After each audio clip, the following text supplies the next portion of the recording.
नमस्कार दोस्तों, आप सभी का स्वागत है हमारे YouTube channel advocate Alok Kumar. और आज की वीडियो में हम बात करेंगे शिखर धवन वर्सेस आयशा मुखर्जी के केस के बारे में, जिसमें डिवोर्स पिटीशन शिखर धवन की तरफ से फाइल की गई थी दिल्ली पटियाला हाउस पारिवारिक अदालत की कोर्ट में, जिसके जस्टिस हरीश कुमार ने जो है सुनवाई करते हुए उनकी द्वारा जो पिटीशन फाइल की गई थी उसको स्वीकार किया है, जिसमें उनके द्वारा पत्नी के ऊपर जो एलिगेशन लगाए गए थे कि वो उनका जो है मेंटल क्रुएल्टी उनके द्वारा की गई है। तो उस ग्राउंड को जो है मानते हुए दिल्ली कोर्ट ने जो है ये आदेश पारित किया है।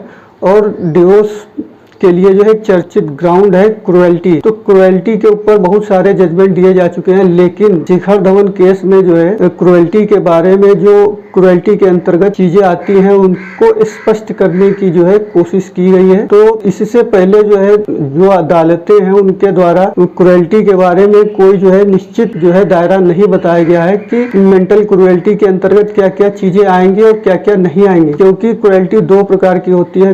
एक है शारीरिक क्रुएल्टी और दूसरी है मानसिक क्रुएल्टी।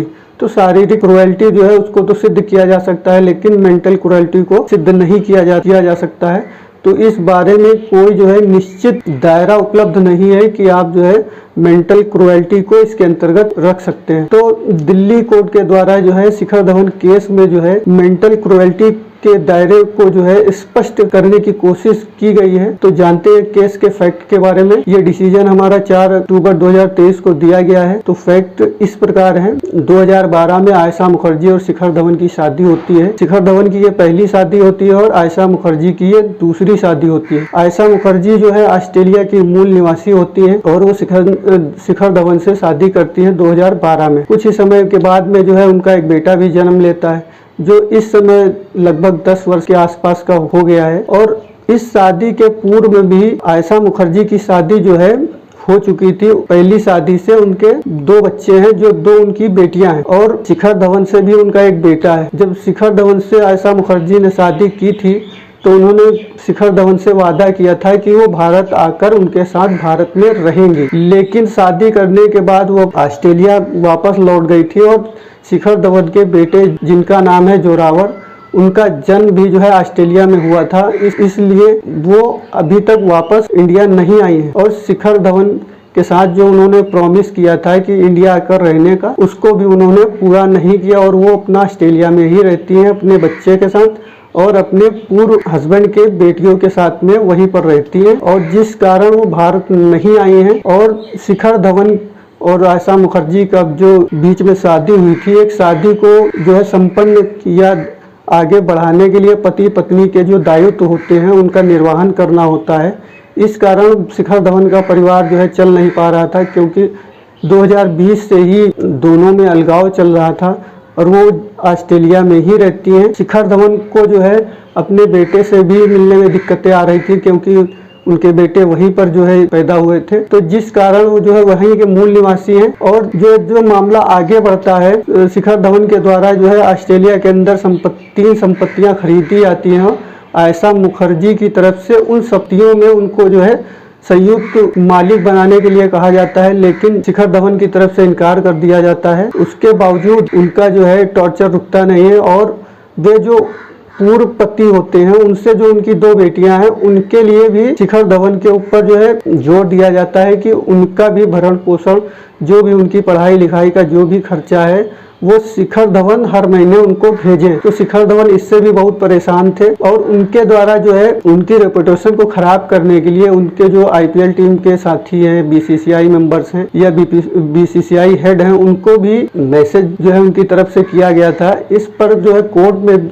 जो है आयशा मुखर्जी की तरफ से जवाब मांगा गया था, लेकिन आयशा मुखर्जी ने जो है उचित कोई ठोस जवाब प्रस्तुत नहीं किया और ना ही उन्होंने अपना कोर्ट में किसी प्रकार का बचाव किया। कोर्ट में जो है शिखर धवन की तरफ से जो भी एलिगेशन लगाए गए थे उनके ऊपर, उसके लिए शिखर धवन ने पूरा जो है सबूत पेश किया था, लेकिन उसको जो है अपने बचाव में आयशा मुखर्जी ने किसी तरह का कोई बचाव नहीं किया। और जो उनकी तरफ से वकील भी, एडवोकेट जो उनकी पैरवी कर रहे थे, उनको भी उन्होंने हटा लिया, क्योंकि वो जानती थी इससे उनका कोई नुकसान नहीं होने वाला है, क्योंकि वो ऑस्ट्रेलिया में ही रहती है। अगर यहाँ वो दोष सिद्धि भी हो जाती है उनकी, तो उन पर इसका किसी प्रकार का असर नहीं होगा, क्योंकि इंडियन कानून जो है ऑस्ट्रेलिया में लागू नहीं होता है, ना ही इसके लिए ऑस्ट्रेलिया बाध्य है। तो ये जानते हुए इसलिए जो है उन्होंने अपने बचाव में कोई कार्यवाही नहीं की, और शिखर धवन का जो बेटा है उससे भी जो है शिखर धवन को मिलने में बहुत दिक्कतें होती थी। तो जो है दिल्ली कोर्ट ने उनके लिए भी एक ऑर्डर पास किया है कि आयशा मुखर्जी के लिए कि वो उनको जो है फ़ोन कॉल पर जो है उनकी बात कराने से नहीं रोकेंगी, और जब उनके बेटे की छुट्टियां होंगी तो वो भारत शिखर धवन के बेटे को लेके आएंगे और उससे जो है उनकी मुलाकात कराएंगी, और जब भी उसकी छुट्टियां होंगी तो वो अपने इंडिया आ जाएंगी और अपने पिता से जो है बच्चे की मुलाकात कराएंगी। तो एक ग्राउंड ये भी दिल्ली कोर्ट के द्वारा ये भी ग्राउंड देखा जाता है कि आयशा मुखर्जी की तरफ से उनके बेटे को भी उनसे दूर रखा जाता है, काफ़ी समय से मिलने नहीं दिया जाता है, एक पिता और एक पुत्र से अलग रखा जाता है। तो ये भी एक मेंटल क्रूएल्टी के अंतर्गत आता है, और उन्होंने अपनी संपत्तियों में भी शिखर धवन से जो है हिस्सा मांगा था, इस कारण भी उनमें विवाद उत्पन्न हुआ। एक रिपोर्ट के अनुसार शिखर धवन ने लगभग 8 साल के अंदर 13 करोड़ रुपए जो है उनको जो है दिए हैं, और उन्होंने अपने परिवार को बचाने की पूरी कोशिश की, लेकिन शिखर धवन इसमें सफल नहीं हुए। अंततः उनको जो है डिवोर्स लेना पड़ा, और कोर्ट की तरफ से डिवोर्स जो है 4 अक्टूबर 2023 को एक्सेप्ट किया गया है। उसमें दिल्ली कोर्ट के द्वारा जो उनके द्वारा एलिगेशन लगाए थे उन ग्राउंड्स को माना गया है। पहला ग्राउंड उन्होंने लगाया था कि उनकी पत्नी जो है भारत नहीं आई, उन्होंने प्रॉमिस किया था कि वो भारत आके रहेंगी। इसमें जो है उन्होंने उनसे झूठ बोला, और वो जब से वापस गई तब से वापस इंडिया नहीं आई है। और दूसरा ग्राउंड उन्होंने बताया कि उनको जो है अपने बच्चे से नहीं मिलने दिया जा रहा था। तो ये भी एक ग्राउंड है कि किसी पुत्र को अपने माता या पिता से मिलने के लिए रोका नहीं जा सकता है। तीसरा ग्राउंड उन्होंने बताया कि जो है उनकी जो संपत्ति खरीदी गई थी ऑस्ट्रेलिया में, संयुक्त जो है मालिक बनाने के लिए उन पर जोर दबाव बनाया, जिस कारण भी ये ग्राउंड माना गया। चौथा ग्राउंड उन्होंने बताया कि उनके पूर्व पति से जो उनकी बेटियां थी तो उसके लिए भी शिखर धवन से जो भरण पोषण का खर्चा देने के लिए कहा जाता था। तो ये भी उन पर जो है मेंटल क्रूएल्टी का ही ग्राउंड रहा था। और